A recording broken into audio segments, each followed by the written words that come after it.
We founded Fox Kids, which was a children's channel, a pay TV children's channel that we built from scratch and turned it into the largest pay TV channel in Europe that we sold to Disney. Then I was in private equity and venture capital with Benchmark in Europe. Then I was chairman and CEO of Endemol, which is the largest production company in the world.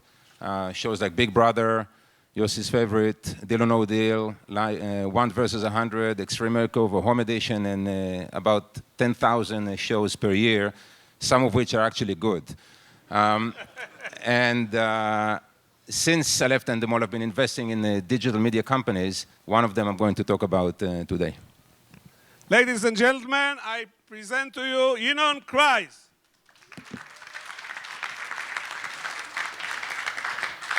Roll the tape.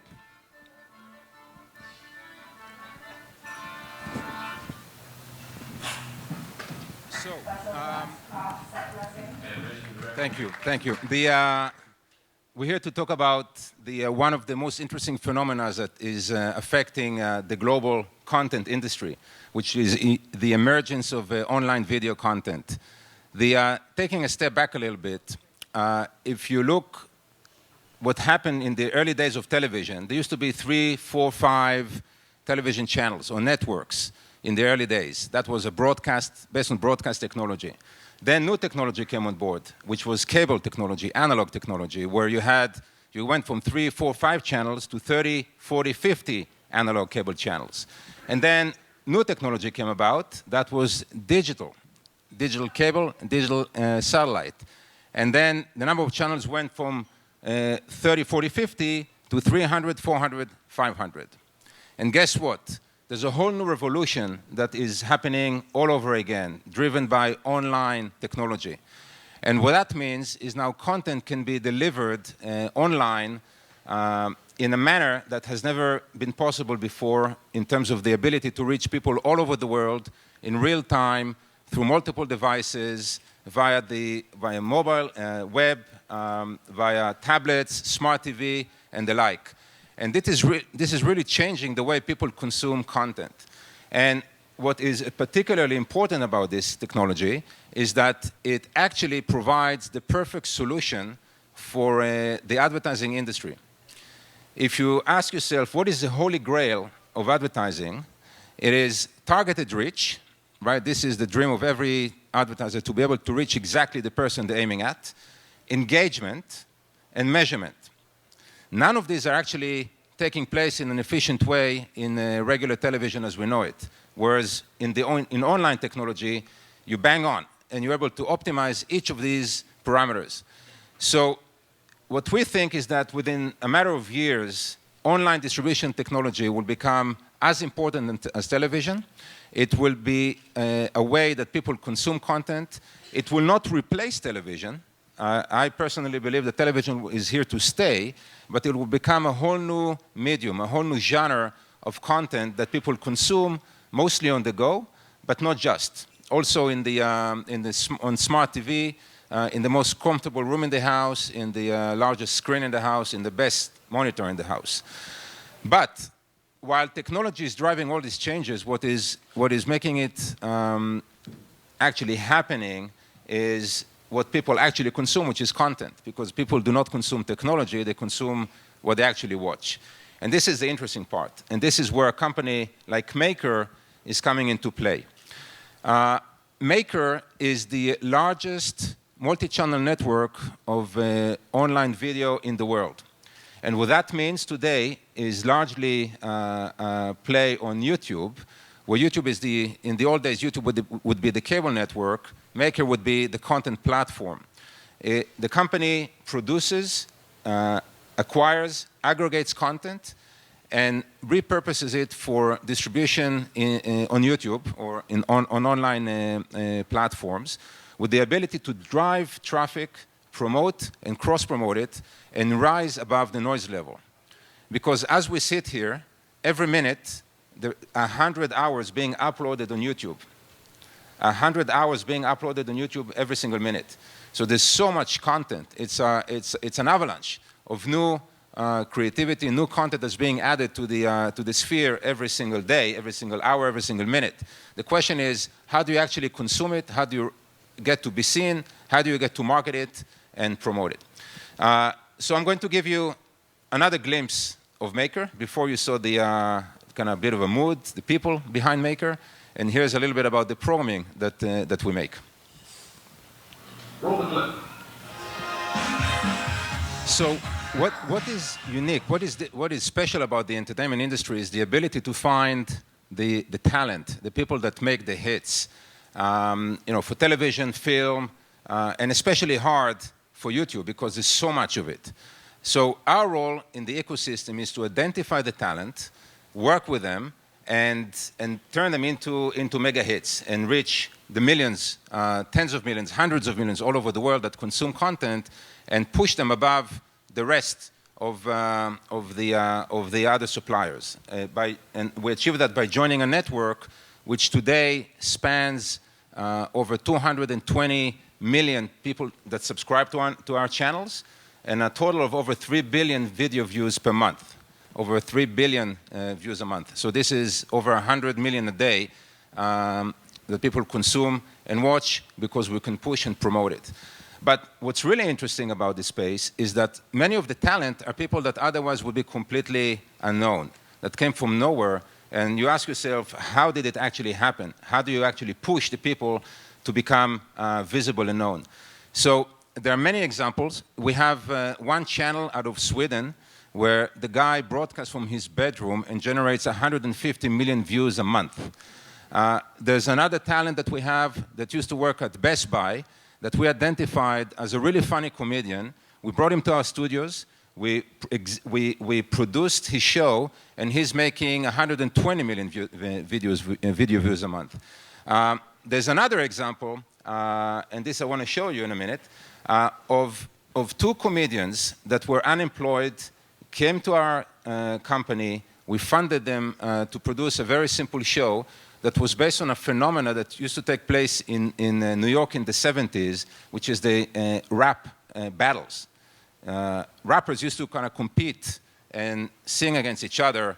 Instead of fight, they used to literally rap and battle each other out. And we developed a show that is effectively a parody over that. We're calling it Epic Rap Battles. It became one of the most successful phenomena on YouTube, where each episode generates between 25 to 30 million views. It's basically kind of a funny matchup of people from, Hitler versus Darth Vader, Rasputin versus Stalin, Justin Bieber versus Beethoven. And these people actually battle each other out. And so our role was to help them produce that, work with them to find the right combination, in some cases bring real talent, real celebrities to perform, and push that show to become one of the most successful on YouTube. So here's one example of what we did with one of the most known rappers, I guess, in history, which is Snoop Dogg, Snoop Lion, buddy. And I will show you how it looks, please.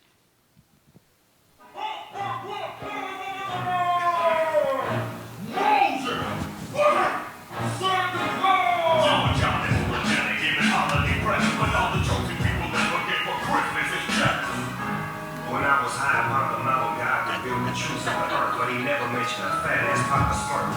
6'9" reindeers to all your fat ass. You took the Kreiz out of Christmas and just added more ass. You need to stop waking the houses and creeping and peeping on 90 kids while they sleeping and keep your hands off my body. I split your ass in half like I did the Red Sea. You ain't the same. You a sniper like a pharaoh in the snow. Stop with the unpaid labor and let my mental people go. Let's turn your brain to mush. I think you need to stop smoking all that burning bush. Yeah, that's the worst, man. That ain't the brain. Yo, here's the GPS. Look, it's lost before you hear. Don't glorify secretary. So write this down. You got these nuts. Santa Claus is coming to town. So much drama in the Israel BC. It's kind of hard talking directly to the G.O. single D. Okay. Hope you saw the Star of David, right? So here we took a very known star and pushed the show with him. This is obviously a battle between Santa Claus and Moses, in case you kind of didn't get it. But the idea is to combine pre-existing genres with new media, known celebrities, and promote it hard on YouTube. But in some cases, you actually have to promote a show that doesn't have any celebrity or any cachet, any known cachet. And this is the other part that networks like Maker can push really hard on the network. And you all heard about their Harlem Shake, I'm sure. So this is a show that started also as a parody in a dorm in one of the universities, but it didn't really go anywhere. Our talent people, the creative people, picked that up because we scanned constantly YouTube and look for talent, look for phenomena, and we were the third clip that actually went on. And I remember I happened to be in the office. I'm actually moving to LA in August, but up until now I've been going back and forth to the company. And I came one day and I'm walking around the floor and somebody calls me and says, check it out. And he shows me this kind of weird clip. And I remember looking, there were 203 people that actually watched the clip by then. And 3 days later, I checked it again because I kind of realized what's happening. By then, it was 15 million. So in 3 days, it went up, from 0 basically to 15 million, and today is well over 30. But I want to show you the version that actually was shot in our office, on the floor of our office with our employees playing there.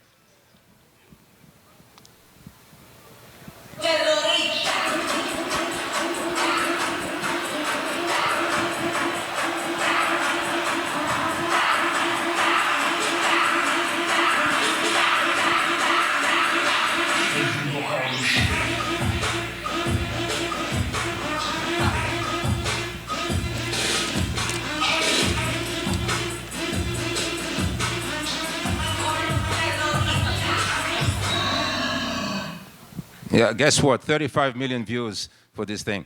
Go figure. But it became a real, as you all know, a real phenomena with derivatives and versions all over the world. And this is a classic example how this came from nowhere. No one would ever imagine that it can grow that fast, that much, that broad. But if you know how to promote, if you know how to rise above the noise level, you achieve great success. There are many other examples like Psy and other phenomena that break through the sound barrier. And this is all possible really because of this new medium, where the ability to promote, reach, talent, leverage social media, word of mouth, and the audience actually really make the selection. You can't fake it. If people like it, they will come. And this is really different from the old way of promoting with brute force shows that sometimes are not as good, but by sheer marketing you get people to come and watch. On the web you can't fake it. It has to be good. You still have to promote it, but for that to stand on its own, it has to actually carry its own weight. And as a last show, I want to show you another example of how a great idea, something very basic that probably wouldn't exist anywhere, but has a real life online, came to be. This is another phenomenon with hundreds of millions of views. This is one of our talent that launched a channel called Bad Lip Readings, whereby with simple, you will see with simple technology, how they can turn something pretty, well, standard into a fun and engaging show. It goes on and on and on, and there are many other examples. But here's actually, we took, there's a pretty simple technology that is used for in movies and television shows to kind of make animals talk. This guy, one of our talent, took it, applied it to known people that speak in public, and turned it into one of the most successful channels on YouTube. Again, each episode draws at least tens of millions of viewership. Collectively over 1 billion views today, and keeps growing. So all of this is really to say we're entering a new world where everything becomes possible. Every person theoretically is a program maker, is a creator, and it will continue to expand, we believe, exponentially. eventually, there will be, we were talking about 3, 4, 5 channels turning to 30, 40, 50, to 300, 400, 500. We will be in a world that will be tens and hundreds of thousands of channels. Maker alone has over 50,000 channels. And this is a world where choice, targeted reach, selection, and customized viewership will be the way people watch content. It will become a lot more competitive, a lot more interesting, a lot more dynamic, but also hopefully more profitable so we can all go and make a few more shekels. And with that, I want to thank you. If there are any questions, I'm happy to answer if we have time.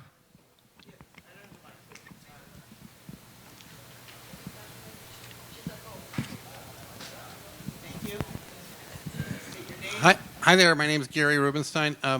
It's an interesting talk, thank you. But are these people considered artists, and do they get paid? And what is what's the revenue model? How do you actually monetize? Yeah, I mean, we definitely consider them artists. Maker is a talent-first company. We aim to position ourselves as the United Artists of the old days, where we bring artists to our platform, work with them to help them succeed.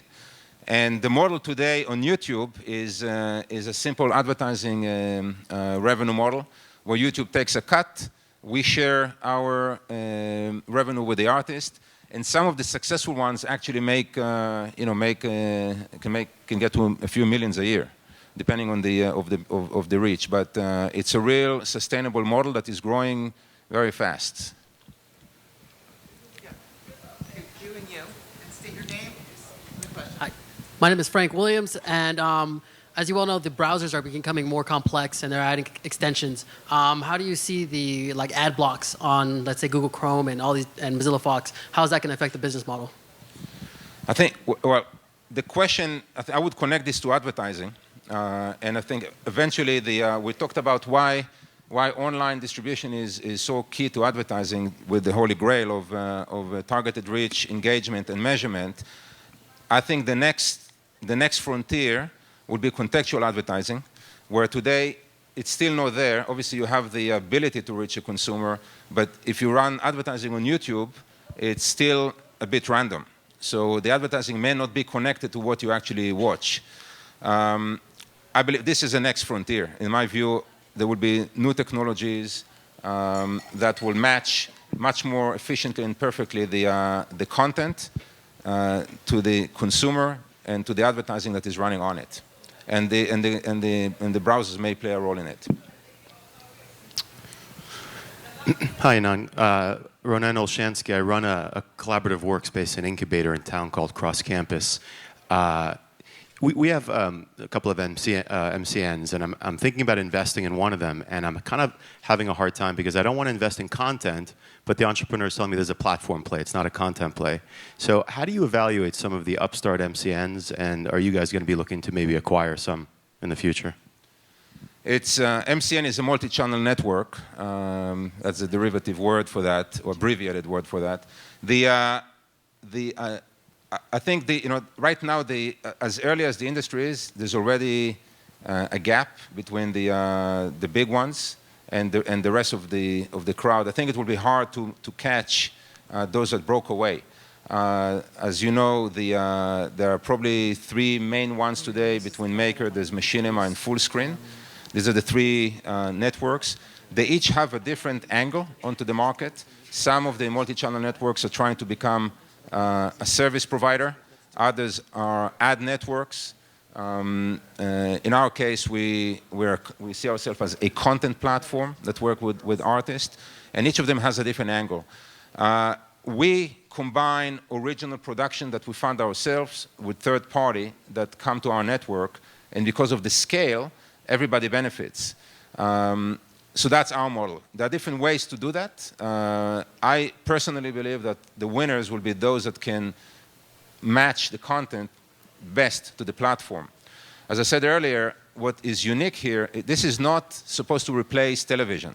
In the same way that there used to be feature films that show in cinemas, then there was television, and the format got shorter. So it's not the same movies on a smaller screen. There used to be an hour and a half. TV shows are 30 to 60 minutes.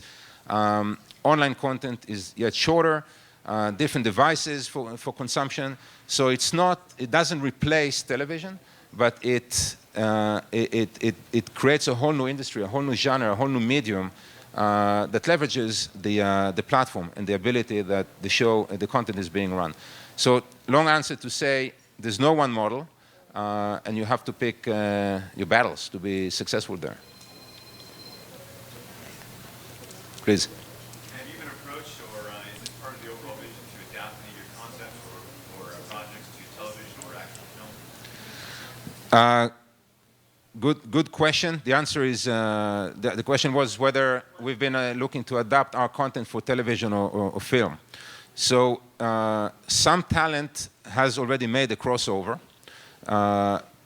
Eventually there will be quite a connection, I believe. People will move between one and another. We actually have also a partnership with Robert De Niro, Matt Damon, Katy Perry, and obviously Snoop. But so the crossover from music, television, film, online will become much more prevalent. It's still early, and the talent that is discovered on YouTube, some of them have massive reach, global reach. Play really well on YouTube, and their ultimate, one of the ultimate goals is to really transfer them or migrate them to other mediums. Yeah. Is there a concern that you develop hits on your platform that then escape from you? Like, for example, Harlem Shake. Obviously, there were so many people making their own version. You don't retain any ownership or control of what happens from there. Yeah, that can definitely happen, and this, it's not different from, in some ways, television or film, where you come up with a great idea and somebody tries to, steal it. I guess, I in my previous life at Endemol, this was a daily routine where people try to take your format or idea and change a couple of angles with the name and launch their own shows. Ultimately, you have to find, it's about working with talent, retaining talent because you offer them the best playground, and continuing to invent and push great content that is better than anything else out there. I think we have time for one more. We have one more, and it has to be the best one. Who has one more question? Okay, well, over there, I can tell it's going to be a really good question. All right. Say your name. Sean Gold, Inside the Studios. The model now is Google is selling the ads, not the integrations. The ads are taking 45%. Sorry. The model now is Google's taking 45% of the revenue. Do you think that that's a long-term sustainable model that's going to work? So just to explain, today the commercial model is that Google mostly sells the advertising, retains 45% cut, the rest goes to the content platform. And the answer is, the question was, is it too high? Is 45% too high? And I think many people would argue it probably is. The reason is when YouTube started, the cost of the network was really high. Actually, the player was something unique, was expensive to host the videos, and was very high. Today, it's a lot more of a commodity. Costs came down, so it gets probably harder to justify that level. I would want to say that I believe YouTube is doing an amazing job. Google has done a terrific job in really creating a whole ecosystem, a whole new ecosystem that before was a mess.